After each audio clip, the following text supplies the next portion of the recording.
Welcome back mga ka-Spiro.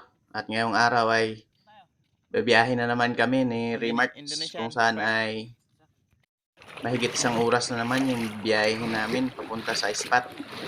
Dahil dito sa malapit lang mga ka-Spiro ay halos wala nang mahuli at halos hindi nagalinaw yung tubig dito kaya talagang yung binabiyahe namin ay mahigit isang oras bago kami makapamana sa malinaw na parte. Kaya let's go mga ka-Spiro, samahan nyo kami sa araw na ito. Sana marami kaming mahuli.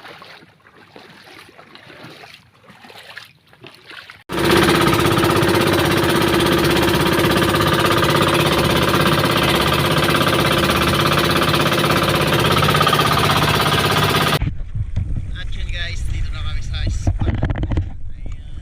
Let's go!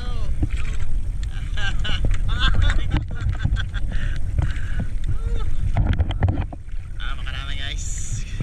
Tapos na lang. Pagkalipas nga ng mahigit isang oras na biyahe mga ka-Spiro, ay narating na namin itong spot. Kaya pagdating dito, nag-prepare at nang-hunt na mga ka-Spiro.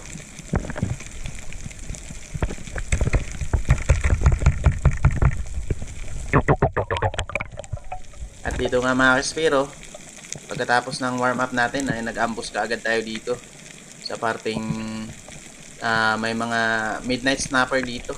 Kaya ang ginawa ko, nag-antay pa. At nung titirahin ko na sana itong isang shakered snapper, at paglingon ko dito sa kaliwang banda, ayan, may kumikimbot na talakito. Kaya chance target mga ka-Spiro. At ayan, sapol na sapol.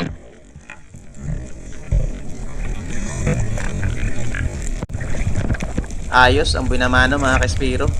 Good size na tribali or putian. At sobra 1 kilo ito mga ka-Spiro, kaya bawi ka agad yung ating diesel.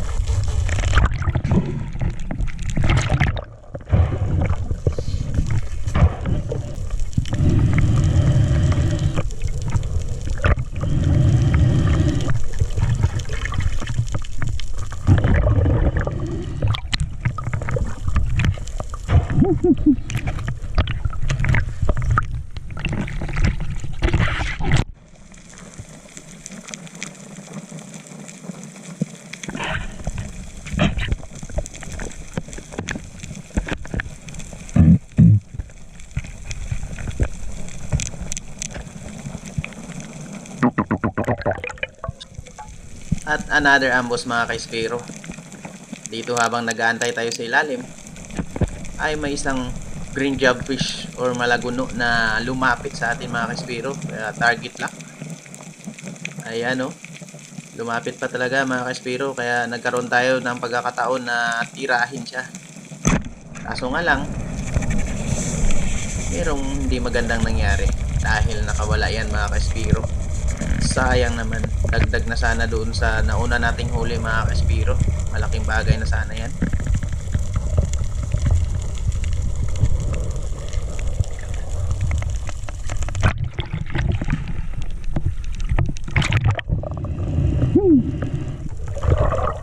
Ayun mga ka-Spiro, natanggal na. Sayang talaga. Kaya nagmubong kaagad ako mga ka-Spiro, dahil paglangoy lang natin sa unan ay ito, may nakita kaagad akong isang lifty. Kaya ito na yung kapalit ng nawala natin mga ka-Spiro. I-dive bomb ko na lang ito dahil may kailapan na ito, hindi na siya magpa-ambush. Kaya ayan, natamaan natin mga ka-Spiro. Kaya swerte dahil may kapalit kaagad yung malaguno natin.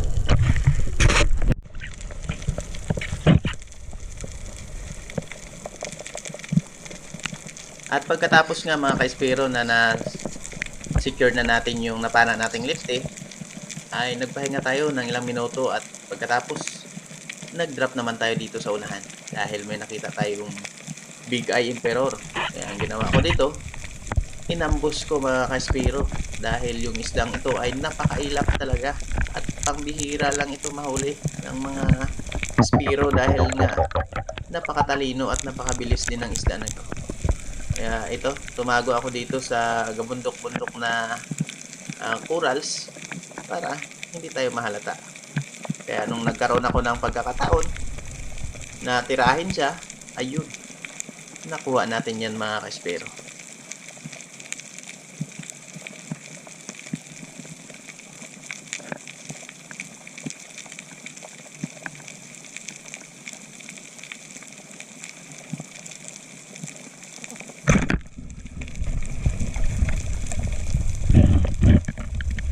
At ayun mga ka-espiro, natamaan natin at talagang pangdagdag sa huli natin mga ka-espiro. Ayos.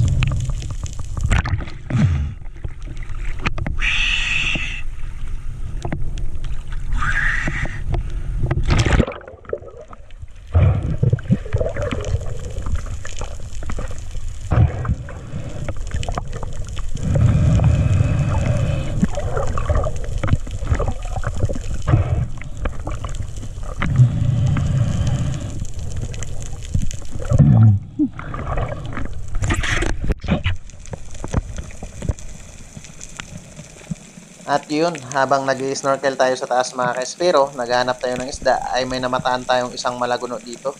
Kaya ang ginawa ko, nag-drop ako sa ilalim at nagsagawa ng ambush. Ambush na may kasamang dusting mga ka-espiro para ma-attract yung isda at lumapit sa atin. Kaya ayan, unti-unti nang lumalapit at humarap pa talaga mga ka-espiro. Kaya nung nagkaroon tayo ng pagkataon na tirahin, tinira na natin. At yun, sa pool mga ka-espiro, kampante-kampante ako dahil gitnang-gitna yung tama natin. Kaya ahon at hawak yung line para hindi na ipulupot sa corals.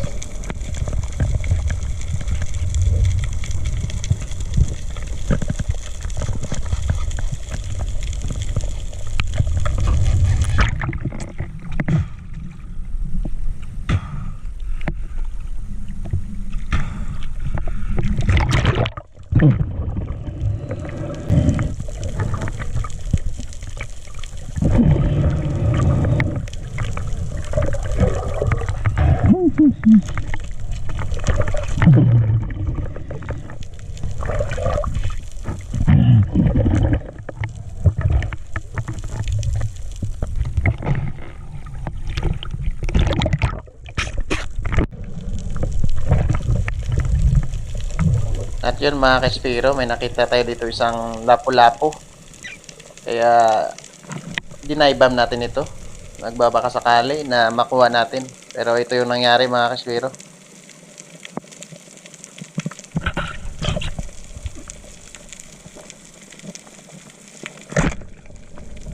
Ayun, tinamaan natin yung bato. Another ambush na naman mga ka-espiro dahil may nakita tayong mga grupo ng mga midnight snapper nandyan sa unahan. Kaya nag-drop ako dito sa medyo kubli para ma-blind spot natin mga ka-espiro at makatira tayo. Ito nga pala mga ka-espiro yung trabaho ko kapag dito sa spot ko. Laging ambush talagang ginagawa ko dahil wala talagang makita mga ka-espiro kapag malabo yung tubig. Kaya kailangan ko mag-drop sa ilalim para sa ganun makita ko yung isdang dadaan. Kaya ayan mga ka-espiro, habang nag-aantay tayo dyan, naglalapitan na sila. Kaya hanap ng tsimpo para makatira.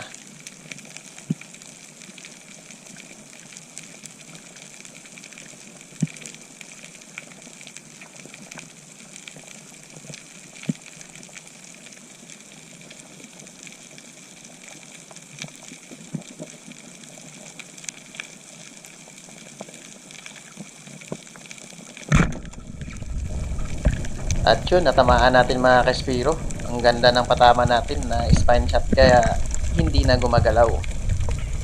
Worth it talaga mga ka-Espiro yung minutong antay natin sa ilalim.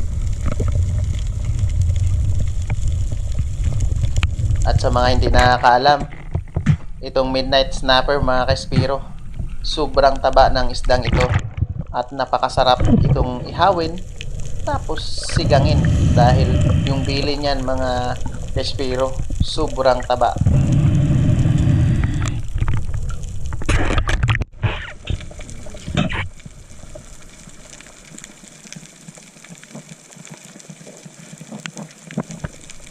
At pagkalipas nga ng ilang minuto mga ka-Espiro, nag-drop tayo ulit dito kung saan natin napana yung Midnight Snapper. Kaya nagbabakasakali ako na babalik pa yung mga kasamahan niya. Pero sa pagkakataon na ito, ay parang malabo na mga ka-Espiro. Kaya iba yung aking tinira mga ka-Espiro. At yan yung mga sunod na mga nangyari.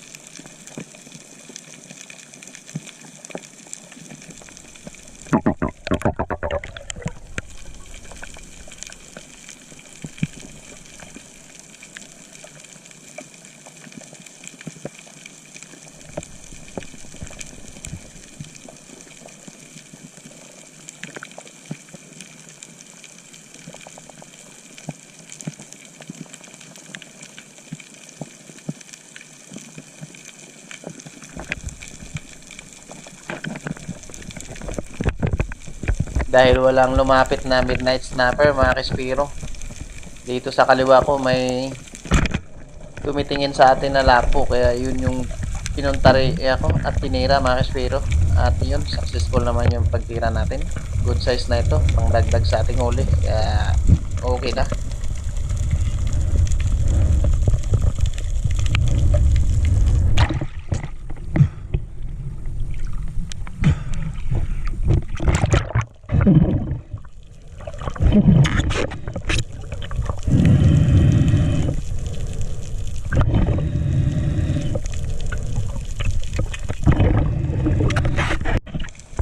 At dito naman mga ka-Espiro, sa pag-drop na ito, lapo-lapo ulit mga ka-Espiro.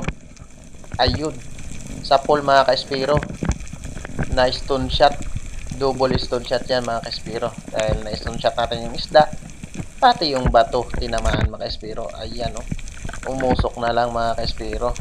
Kaya purol na naman yung ating pana mga ka-Espiro.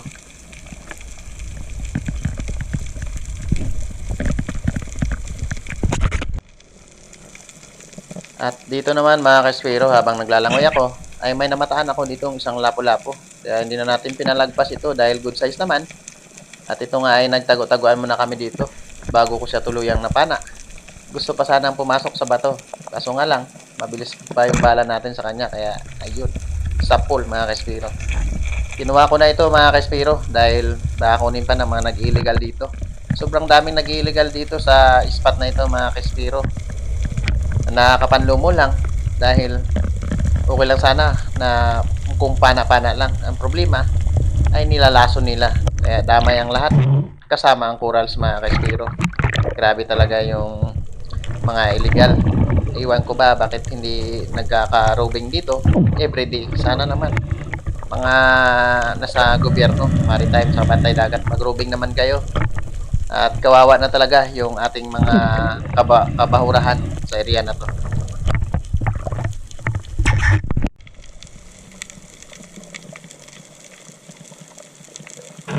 At yun nga mga ka-Espiro, pagkalipas ng ilang mga minuto na habang nag-snorkel tayo ay may namataan ako dito isang batfish or bayang. Kaya kinuha na natin ito mga ka-Espiro dahil binibili naman ito. Pangdagdag pa rin ito sa kita natin mga ka-Espiro. Kaya ayan, sa pool mga ka-Espiro yung bayang.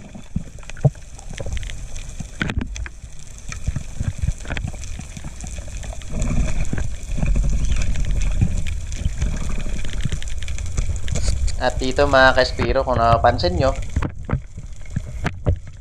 naka-layer po yung linaw ng tubig. Pag drop ko sa ilalim, malabo yung tubig. Pagdating sa gitna, malinaw. Pagdating naman sa surface na, malabo din. Kaya ang linaw mga ka-Espiro, nasa gitna lang. Dahil nga sa panahon na yan, ay may lindol. Kaya napiktuhan din yung ilalim. Ganon yan mga ka-Espiro, kapag may lindol, malabo yung ilalim.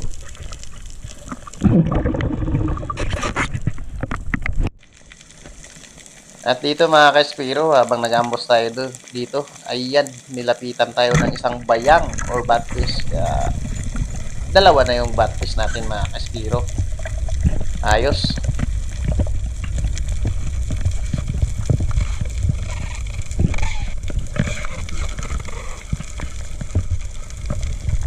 Yung bayang mga ka-Espiro, ay yung iba, sinisigang. Yung iba naman, iniihaw. At yung ginagawa ko dito mga ka-Espiro, pag gusto ko siyang ulamin, ay prito. Hindi nga ginagataan ko dahil napakataba rin yung isda na to dahil sa sobrang takaw ng isda na to mga ka-Espiro. Lahat po ng klase ng dumi ng mga hayop at ng tao, kinakain ito. Yun guys, pahinga na kami dahil pagod na. Pahinga muna saglit. Dali na ng King Mac. King Mac. Yun no. Nung pag-akyat nga namin sa bangka mga ka-Espiro at nagpahinga ay napagdesisyonan na namin ni Remart na umuwi na dahil nga lumabo na yung aming spot. Kaya ayan yung mga huli namin mga ka-Espiro. Yung ibang huli ko mga ka-Espiro ay hindi ko na videohan gawa ng nalubat na yung ating battery at puno na yung memory dahil 16 gig lang yung memory kong ginagamit. Talagang kailangan pa natin magbili mga ka-Espiro. Ayan ang huli natin lahat.